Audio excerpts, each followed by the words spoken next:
श्री गणेशाय नमः. श्री स्वामी समर्थ सगळ्यांना. तर आज आम्ही निघालेलो आहोत श्रीवर्धन बीचला 2 दिवस आउटिंगसाठी. तर इडली आणि चटणी मी घरीच नाश्त्यासाठी बनवून घेतलेली आहे, कारण माझे 2 छोटे छोटे मुलं आहेत, ते बाहेर जास्त खात नाहीत त्यामुळे. तर पूर्ण माझं काम आवरल्यानंतर मी सकाळी 4ला उठले होते आणि सगळं काम झाल्यानंतर त्या दोघांना उठवलं आणि आंघोळ वगैरे करून मी त्यांना रेडी केलं. आणि अशाच प्रकारे आम्ही गणपती बाप्पा मोरया श्री स्वामी समर्थ म्हणून प्रवासाला सुरुवात केलेली आहे. तर आमच्या चेहऱ्यावरचा आनंद तुम्ही बघत शकता. खूप सुंदर असं ॲटमॉस्फिअर होतं.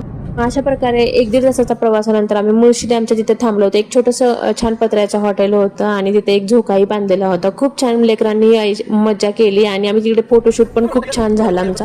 त्यानंतर प्रवासाला सुरुवात केल्यानंतर आम्ही श्रीवर्धन बीचला पोहोचलो. इथे बघू शकता तुम्ही, माझ्या दोन्ही मुलांना आता उठवत आहे आणि आम्ही पोहोचलेलो आहे आमच्या ड्रीम रिसॉर्टमध्ये. तर बघू शकता खूप छान असं रिसॉर्टची सोय आहे इथे. इकडे बीच खूपच म्हणजे 4-5 पावलावरच बीच होतं, तर आम्हाला बीच वर असणारच रिसॉर्ट बुक करायचं होतं.